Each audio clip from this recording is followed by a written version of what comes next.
The same problem every human being faces: stress, strain.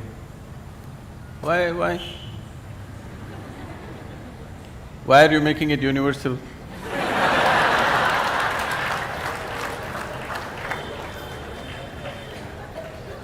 You are assuming that.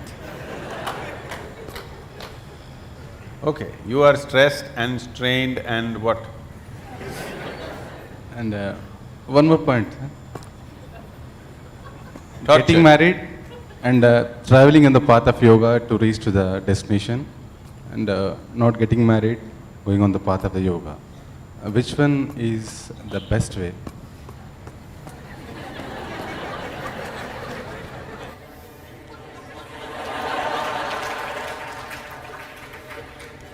So he has named his wife and children as stress, strain, torture.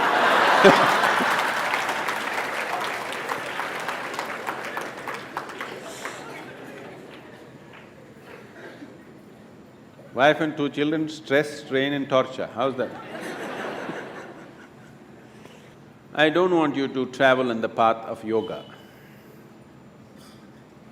Whatever goddamn path you're traveling on, take yoga with you.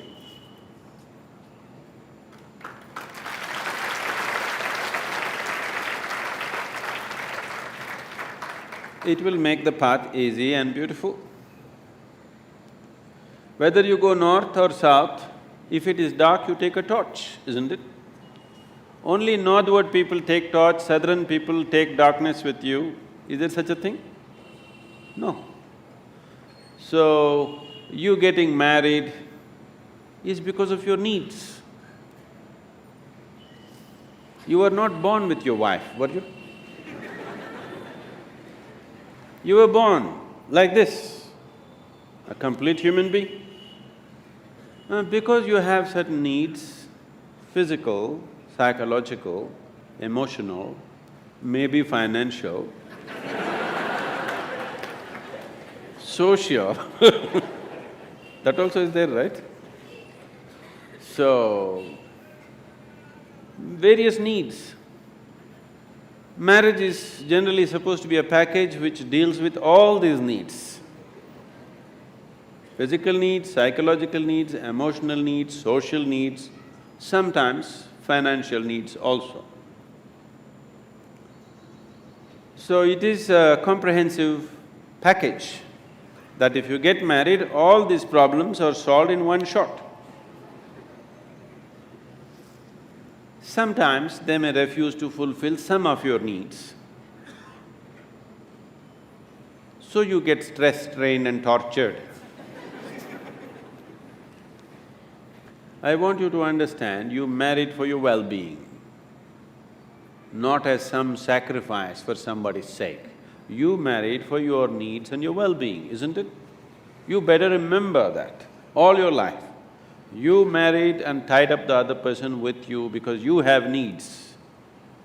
You did not do it for the other person's sake. Yes or no? Let's be straight about this. Yes or no? Yes.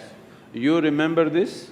If you remember this, you live in little gratitude, okay? You… if not all the five pancha and the five needs, at least two you fulfilled for me, thank you very much, isn't it?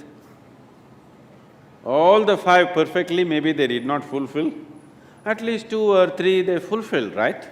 Your husband or your wife? Did they, didn't they?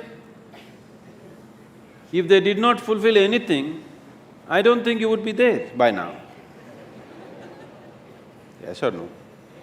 If they did not fulfill any of your needs, I do not think you would still be there.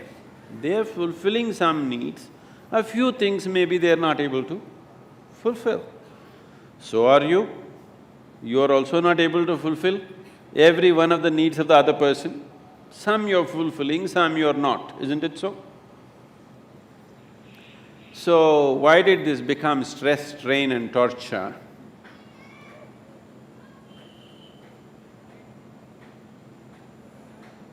Whichever way you have made it, till now, it doesn't matter. If you're willing, in 3 days' time, it doesn't matter how bad your situation is, in 3 days' time, you can bring it to a semblance of peace. If not love, if not ecstasy, at least you can bring it to a peaceful state in 3 days' time if you are willing, 100%. Yes or no? At least you can shut up. Simply, whatever happens. Peace will happen. And maybe they will love it.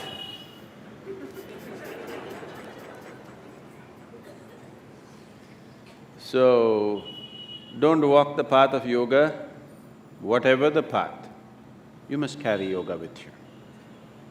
If you carry yoga with you, it'll light up your path, whatever path you have chosen. You have chosen your path out of your needs. You already done it, so that's up to you. Those who have not done it, I would like you to choose your path not out of your compulsive needs, but of your conscious needs. So, when that stage in your life comes, it is time to consciously look at your life and see, will today's needs mean something to you after 5 years or 10 years?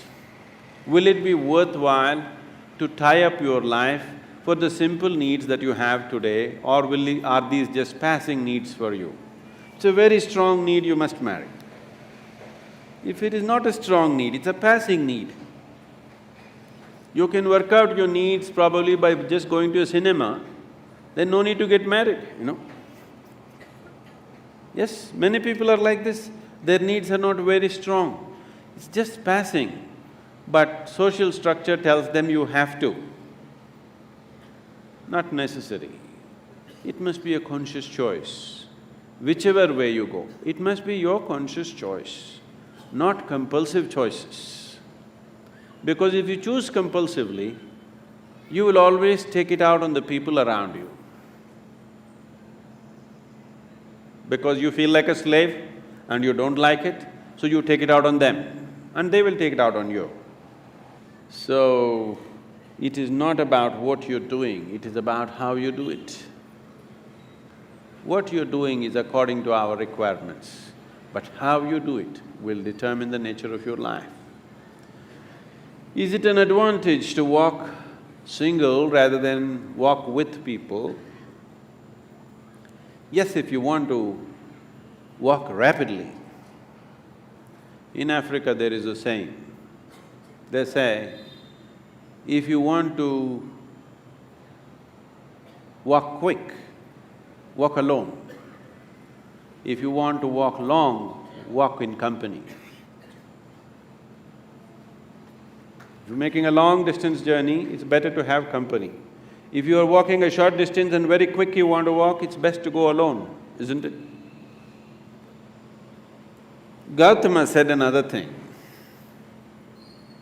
When somebody asked him the same question, he said, "It is better to walk alone than to walk with a fool." Because by looking at you, he is very clear, who else will marry you?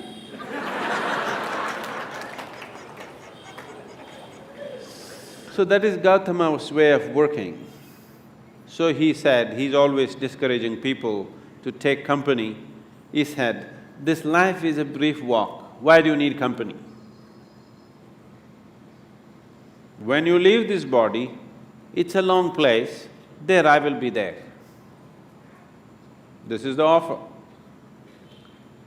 But you think life is long. So maybe you need company. If you need company, you take it. But how you conduct this company is very important. If you want to conduct this sensibly, one of the most important things that you need to do, particularly with your children, you must do this, is your psychological and your emotional framework should be around the basic fact of life. The basic fact of life is that you are mortal. Your psychological and emotional structure should be formed around your mortality. This is most important. If you're constantly aware that this is a brief life, any moment you will fall dead actually. then you would organize your life and conduct your life in a certain way. When you know time is ticking away, any moment you'll be knocked down, you have no time to get angry with somebody, isn't it? You have no time to fight with somebody here. You have no time to sit there depressed for a long period of time because tick, tick, tick, tick, it's going away. Because your psychological structure is organized around your immortality, because of that, you have lot of time to fight, to be depressed, to be frustrated, to fret, to fume. You have lot of time. So it's very, very important that everybody organizes their psychological and emotional structure around the mortal nature of our existence.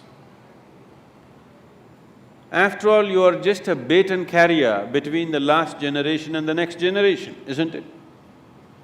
Yes? For a brief time it's in your hands, this world. Afterwards, somebody else is going to take it. You will see, taking the baton from the previous generation happens in most ugly ways. Handing over the baton to the next generation happens in horrible ways, simply because people's mind is structured around their belief of immortality. They don't see they're mortal.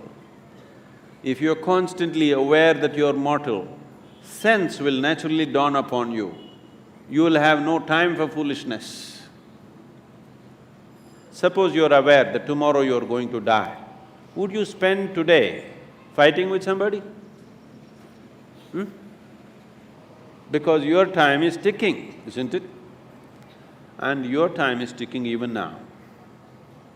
Not after a doctor diagnoses you with some horrible disease. Even now it's ticking, isn't it so? If you want to explore the possibility of what this is, the immensity of what this is, then the time is ticking too rapidly. And time is an extremely relative experience. If you're joyful and blissful, even if you live to be 100, it's a very brief life. It's gone in no time. So, in this brief life, where do you get time for stress, strain and torture? I don't know. Where you get time? This is simply because you think you're immortal. This is the biggest mistake you have done. It is just a brief journey. You must conduct it as gracefully, as blissfully as possible. If you do not know the cosmos, at least you must know this piece of life before you fall dead. That must happen to everybody.